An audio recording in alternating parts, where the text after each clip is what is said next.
the inner critic. I've named my inner critic. Her name is Melba. My inner critic, Melba, is probably one of my biggest enemies in my world. And it's really helped, seriously, to name her and to recognize when she shows up. I actually see her walking through the door now, where before I didn't even really thoroughly see the inner critic, how much impact it had on my life. So that is also probably one of the largest things I took away from here.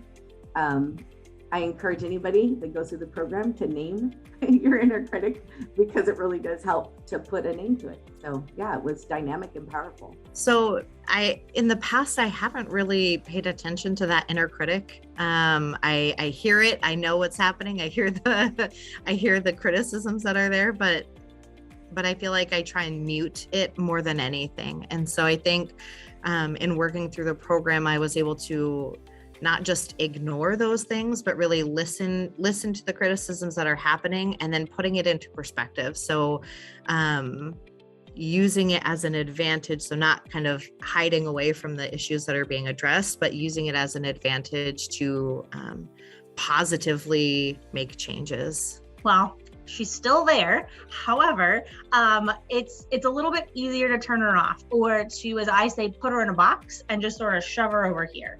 And that has to do with some of the work I've done around that perseverance mindset, and also the risk-taking versus seizing opportunities mindsets, as where my inner critic very much wants to call out every risk that might be involved and what that potential downfall or pitfall would be for me, and really shifting that on what's the positive, what could come out of this and where is the opportunity, and then moving forward with that has helped me to quiet that critic.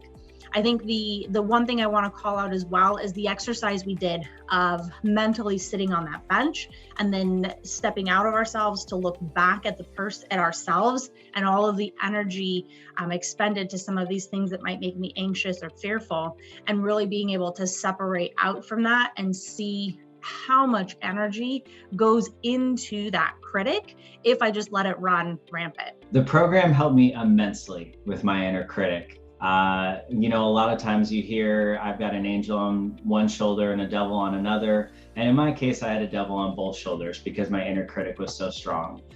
Since then, in combination with reflection, I've been able to quiet the inner critic and give myself more grace, knowing that I'm not perfect and all I can do is reflect to get better. That's been a huge benefit to the program.